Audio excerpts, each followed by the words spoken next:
بسم اللہ الرحمن الرحیم۔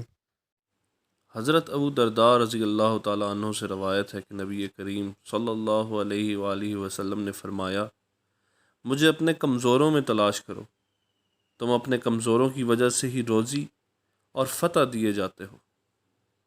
کیا آپ نے آج درود شریف پڑھا ہے؟ تو ہمارے ساتھ پڑھیے۔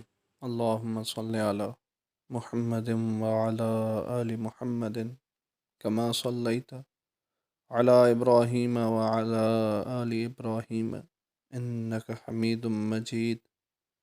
اللہم بارک علی محمد وعلی آل محمد کما بارکت علی ابراہیم وعلی آل ابراہیم انک حمید مجید۔